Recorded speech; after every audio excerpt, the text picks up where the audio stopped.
Encore une fois, aujourd'hui, on touche le Niger. On ira ensuite en Ouganda pour après finir en Afrique du Sud. D'accord? J'espère que ça va. C'est toujours avec beaucoup de plaisir. Au Niger, il y a des choses qui se passent depuis un temps. Le Niger nous a beaucoup prouvé sur la puissance de la consistance. C'est incroyable. Félicitations aux Nigériens. En fait, au Niger, on vient de mettre fin à un contrat très intéressant. Un contrat qui a existé depuis 22 ans entre la population nigérienne et une organisation, une entreprise française. Félicitations. Félicitations. Au Niger, la France et ses entreprises ne sont plus les bienvenues. Le nouveau gouvernement au Niger, depuis la chute du régime de Mohamed Bazoum, vient de prendre une décision qui ne plaira pas à Emmanuel Macron et son gouvernement. Vous savez, Macron, depuis un temps, il est devenu très différent. Au départ, il était un jeune homme courageux, plaisant, tout ça. Alors, je dois vous faire une confidence. Il y a 3 ans, à peu près, j'avais promis à ma femme que j'arrêtais totalement la vie politique et que j'allais créer une entreprise.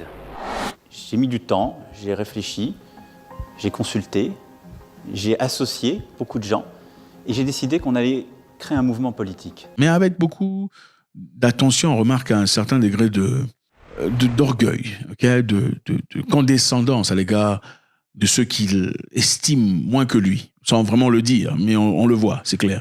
Donc, le Niger vient de mettre fin à un contrat qui lie la société de la République française, appelée Veolia, c'est une société française, au Niger. À travers sa filiale, cette entreprise française était chargée d'exploiter les eaux au Niger et par ricochet fournir de l'eau potable à la population. Donc, cette entreprise au nom de Veolia exploitait les eaux au Niger. Et aussi, vous savez, l'exploitation de l'eau, ça veut dire beaucoup de choses. On peut exploiter de l'eau en y tirant beaucoup d'éléments. Okay? Ce n'est pas clair et défini. Mais en retour, il donnait de l'eau potable aux Nigériens. C'est une entreprise qui exploite l'eau et ensuite traite l'eau et envoie de l'eau dans vos maisons. Maintenant, cette entreprise n'est plus. On a bloqué. Ce n'est plus le cas puisque l'eau consommée par la population sera maintenant traitée par une entreprise nigérienne. Bravo. Bravo. Je pense qu'il est totalement évident, quand vous ne parlez plus à une personne, vous ne dealez plus avec une personne, vous n'êtes plus en correspondance, d'être assez malin pour éviter tout ce qui vient de lui, n'est-ce pas? Attendez, vous avez une personne qui vous fournit de l'eau. Okay? C'est une personne qui vous emmène de l'eau, par exemple, supposons que vous n'avez pas d'eau chez vous. Okay? Une personne vous emmène de l'eau dans des galons, dans des récipients d'eau. Il vient régulièrement. Vous vous prenez la tête à cause d'une situation qui n'est pas très éclaircie. Finalement, vous vous envoyez balader. Il part et voilà. Vous continuerez à payer l'eau venant de cette personne? Non, attendez. Vous continuerez à payer l'eau venant de cette personne? Absolument pas. Parce que cela voudrait dire que monsieur a la capacité de vous atteindre. Parce que cette eau sera consommée, pas seulement par vous, aussi vos enfants. N'est-ce pas? Non mais attendez, soyons sérieux. Est-ce que vous prenez de l'eau venant d'une personne qui autrefois était un ami? Vous ne le ferez pas. Parce que vous ne connaissez pas ses intentions. Je pense qu'il est tout à fait évident, à l'instar des grands, et aussi, même mis à part le fait que le Niger décide vraiment de progresser, je pense qu'il est tout à fait évident pour toute personne ayant quelque calibre cérébral de dire, écoute, monsieur, je ne veux plus recevoir des fournitures alimentaires de toi, puisque toi et moi, désormais, on n'est plus amis. Donc, maintenant, félicitations aux Nigériens. Ils n'ont pas pris cette entreprise ou cette opportunité ou donné ça aux Russes ou aux Chinois. Ils ont pris cette opportunité et ont donné cette opportunité aux Nigériens. Maintenant, cette eau des Nigériens sera traitée par des Nigériens. C'est ça la vraie indépendance. L'indépendance, c'est pas ce qu'on a fait là, la libération des Africains dans les années 60. Pendant qu'on contrôle toute l'économie, on contrôle tout ce qu'il y a à manger. Dans beaucoup de pays africains ici, francophones surtout, tout ce que vous mangez vient de Paris. Tout ce qu'il y a, en tout cas, dans des boîtes, ça vient de Paris. De l'eau, des pâtes, tout vient de Paris. Et ce n'est pas mauvais d'avoir à manger venant de Paris. Pas du tout. Mais à cette ampleur-là, ça devient un problème. Si vous êtes incapable de produire quoi que ce soit, ce n'est pas ça l'indépendance. L'indépendance de la Chine vis-à-vis du Japon et tout le reste, c'était évident. La Chine était pauvre autant que les Africains à l'époque, après la Deuxième Guerre mondiale. Les Chinois étaient pauvres. Regardez la Chine aujourd'hui. Comment ils en sont arrivés là? Il n'y a pas eu de pays ou de Japon ou de qui que ce soit en train de contrôler l'économie des Chinois. Ils ont fait ça seuls. Le gouvernement nigérien a adopté un projet de décret fixant le statut de toute nouvelle société d'État chargée d'exploitation d'eau potable, baptisée Nigérien des eaux. Ça, c'est l'entreprise qui va commencer à gérer les eaux au Niger. Après plus de 22 ans, le pays sera capable de gérer lui-même son secteur vital. C'est ça la libération. Il y a des pays ici, on ne produit même pas l'allumette, même pas de lame de rasoir, même rien du tout. Absolument. Tout ce qui est consommé vient d'ailleurs. C'est triste. C'est-à-dire, normalement, comme on le dit souvent par des experts, quand vous invitez une tierce personne pour venir faire quoi que ce soit chez vous, soit améliorer l'infrastructure ou la bâtir complètement, construire les routes, construire les maisons, construire des ponts, des barrages électriques, qu'est-ce qu'il faut faire? Il faut acquérir sa connaissance. Il faut qu'il y ait transfert d'intelligence et des capacités. S'il n'y en a pas, vous n'avez rien fait. Au fait, c'est vous qui avez perdu. Parce que vous payez une personne qui partira avec sa connaissance et à la prochaine occasion, quand vous aurez besoin de son service, il faudra encore rappeler la même personne. Et comprenez une chose dans la vie, les relations humaines changent. Aujourd'hui, vous êtes bien, demain, c'est peut-être différent. Et si tu n'as pas pris le temps d'acquérir la connaissance, comment tu fais? Bravo aux Nigériens, encore une fois, de voir qu'ils ne vont pas faire appel aux Portugais ou aux Américains ou aux Chinois ou aux Russes, mais ce sont des Nigériens eux-mêmes qui vont gérer l'eau. C'est normal. Imaginez-vous que non, ces gens-là commencent à pisser dans l'eau, puisque bon, vous avez renvoyé les Français. Il n'y a plus de militaires français au Niger. Vous avez renvoyé tous les Français qui commencent à pisser dans l'eau, là, pisser dans le central d'eau, avant de les transférer dans vos maisons. Vous commencez à boire l'eau qui est... C'est ça. Selon le communiqué publié par le gouvernement nigérien, la société nigériane va désormais assurer l'exploitation, la production et la distribution d'eau potable dans tous les centres urbains et semi-urbains du pays. Félicitations. Le pays progresse, le pays avance. Maintenant, nous allons aller en Palestine. Okay. Nous avons fait une vidéo récente où on a parlé du soutien qu'ont reçu les Palestiniens des Sud-Africains. Les Sud-Africains sont des gens très braves.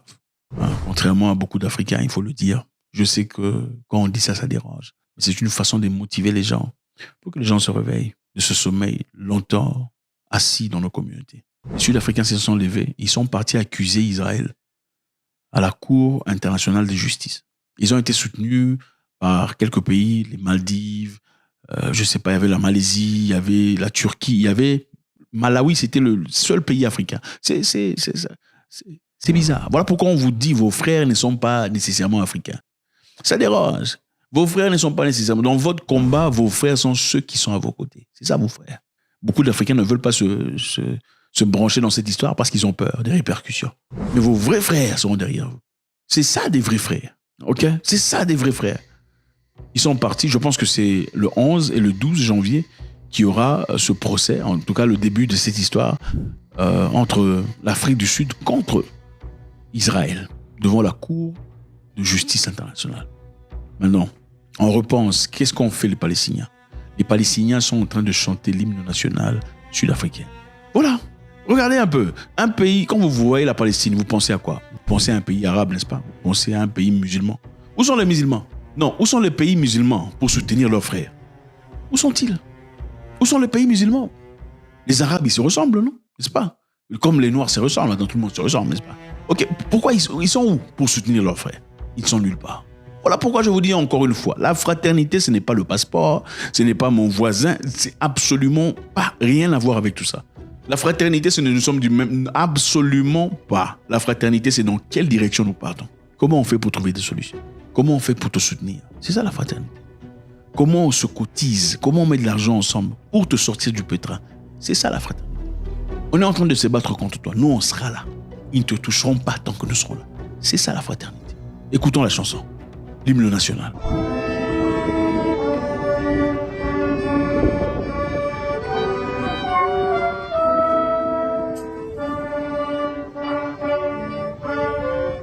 Ils sont là réunis dans un endroit qu'on appelle Nelson Mandela Square à Gaza. Il y a un Nelson Mandela Square à Gaza.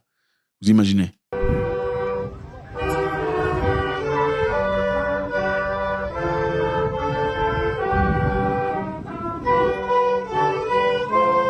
Et ça, c'est le statut de Nelson Mandela. Africa, Arusabalia, Sondoloayo, Urena Musama, de Yesu, Oshi, Sige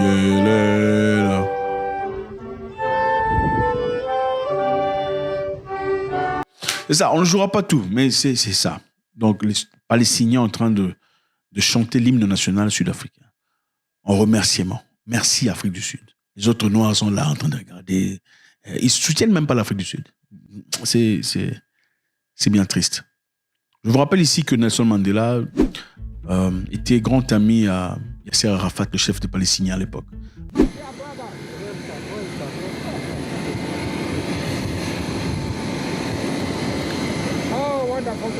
Pendant que l'Afrique du Sud traversait un moment difficile, pendant l'apartheid, ils étaient très proches. Parce que, dit-on, les gens qui traversent des moments difficiles ensemble, souvent se rapprochent. C'était le cas pour l'Afrique du Sud et la Palestine à l'époque. Et Nelson Mandela avait juré qu'il n'y aurait pas de liberté totale pour l'Afrique du Sud, tant que la Palestine serait encore sous le joug de l'esclavage. Félicitations à eux. Bravo. Et maintenant, nous partons en Ouganda. Le président ougandais, Yoweri Museveni, très fort dans ses attitudes, a fait un discours bouleversant. Suivant. The pressures we are getting from outside about the homosexual bill. Some of the people may be worried. But me, I'm not really worried at all. This is because this is an opportunity to clarify one point, that Uganda can stand on its own. And some of us are indigenous people of this area. This is our area. For the last more than 1,000 years, we have been active here. The Europeans came for a short period, they went. Our communities are very strong. So, for me, I am confident that you shall manage. And you can see, you can look at our economy, it's growing. Look at the inflation. Inflation is one of the lowest now in the whole world. Inflation now here is 2.3%. You ask the inflation in America. Nous allons encore écouter ça très vite. Un discours très fort. Et je ferai un commentaire au-dessus. The pressures we are getting from outside about the homosexual bill. Some of the people may be worried. But me, I'm not really. La pression que nous recevons venant d'ailleurs sur le sujet que vous connaissez, on va encore essayer d'éviter ça parce que vous comprenez tout à fait comment ça se passe. On n'aime pas qu'on parle de ces genres d'histoires. Quand on en parle, on est censuré. La pression que reçoit l'Ouganda, vous connaissez, on en a fait beaucoup de vidéos sur le sujet que vous connaissez, un sujet difficilement accepté par beaucoup de nations africaines. Inquiète beaucoup de personnes. Mais moi, ça ne m'inquiète pas. Ne vous inquiétez pas. Worried at all. This is because this is an opportunity to clarify one point, that Uganda can stand on its own. C'est une opportunité pour montrer au monde que l'Ouganda peut s'en sortir seul. C'est très fort. Vous savez, généralement, quand quelque chose de négatif arrive, la plupart des gens ont tendance à croire que c'est fini, c'est la fin. Il faudrait renverser la vapeur, changer les choses, revenir là où on était dans le passé. Je suis fervent croyant que quelquefois les choses négatives arrivent pour le bien. Deux fois on t'abandonne et ça fait mal, ça fait très mal. Mais parfois c'est pour te libérer. C'est pour changer ton avenir. Des fois on ne peut pas savoir combien on est fort jusqu'à ce qu'on soit sujet à l'abandon, au manque d'argent, au manque de ressources. C'est exactement ce qui s'est passé avec l'Ouganda. L'Ouganda a été mis sous pression. On a coupé l'argent qu'on envoyait. On envoyait $300 000 pour aider les gens vivant avec le VIH. On envoyait de l'argent venant de la Banque mondiale pour beaucoup de travaux. Ils ont coupé accès à tout ça, essayant de leur faire changer de mentalité. And some of us are indigenous people of this area. This is our area. For the last more than 1,000 years, we have been active here.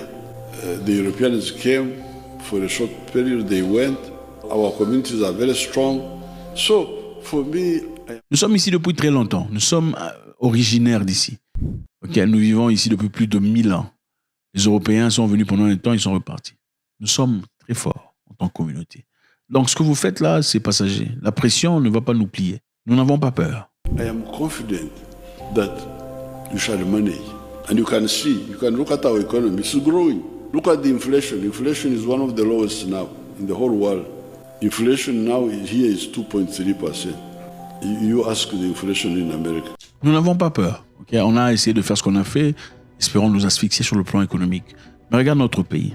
Regarde comment les choses avancent. Okay? Regardez la situation ougandaise comparée à la situation américaine sur le plan économique. C'est une façon de montrer qu'ils n'ont pas peur. Monsieur n'a pas 30 ans ou 40 ans. C'est quelqu'un de chevronné. Il a été depuis très longtemps. Et je pense qu'il arrive à un point de sa vie où il n'a plus peur. Il n'a plus rien à perdre. Il est debout sur ses valeurs, debout sur sa conscience. et debout sur l'authenticité qui compte préserver. Merci infiniment les amis, c'est toujours avec beaucoup de plaisir. Qu'est-ce qui vous a touché le plus dans cette histoire? Faites-nous savoir ce que vous en pensez. God bless.